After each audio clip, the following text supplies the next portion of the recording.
États-Unis, un vote clé sur l'immigration reporté à la Chambre. Un vote clé sur une réforme de l'immigration aux États-Unis, censé mettre un terme définitif aux séparations controversées de familles de migrants sans papier, a été reporté à vendredi à la Chambre des représentants, selon les républicains.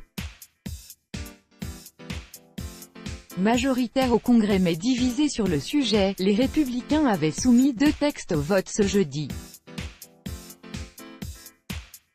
Le premier, reflétant les positions les plus dures du parti, a été rejeté comme attendu en début d'après-midi, mais en ralliant toutefois plus de suffrages que prévu, 193 voix contre 231, au départ fixé pour la fin de journée. Le vote sur le second texte, qui tente de réconcilier aile dure et modérée républicaine, est reporté, ont indiqué les services de la majorité, signe des frictions internes sur cette épineuse question migratoire. Les parlementaires républicains de la Chambre sont convoqués jeudi après-midi pour une réunion à huis clos.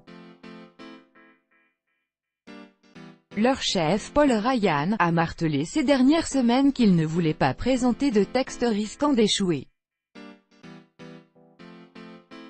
En plein scandale sur la séparation de plus de 2300 mineurs de leurs parents interpellés pour avoir franchi la frontière sans papier, les 2 lois cherchaient à inscrire dans le marbre législatif l'interdiction de cette pratique.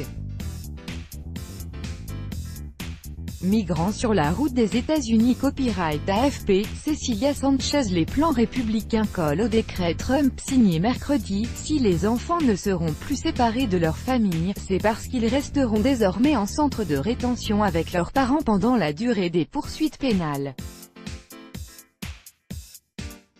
La proposition de loi qui sera votée vendredi va cependant bien au-delà de cette question urgente, en incluant le financement du mur à la frontière mexicaine, le statut des jeunes dits « rêveurs » arrivés sans papier aux États-Unis lorsqu'il était enfant, et une nette réduction de l'immigration légale. Elle prévoit un permis de travail et de résidence pour les rêveurs, renouvelable tous les 6 ans et qui les autorise à tenter de décrocher ensuite un statut de résident permanent. Dans une curieuse façon d'encourager un vote qu'il réclame depuis des mois, le président républicain a signalé dès le début de matinée que cette réforme semblait de toute façon promise à l'échec au Sénat, où son parti n'a qu'une mince majorité. Pas de suspense du côté des démocrates, qui ont promis de voter contre à la Chambre. Les républicains continuent d'être complices des atrocités de Donald Trump, a asséné leur chef à la Chambre, Nancy Pelosi.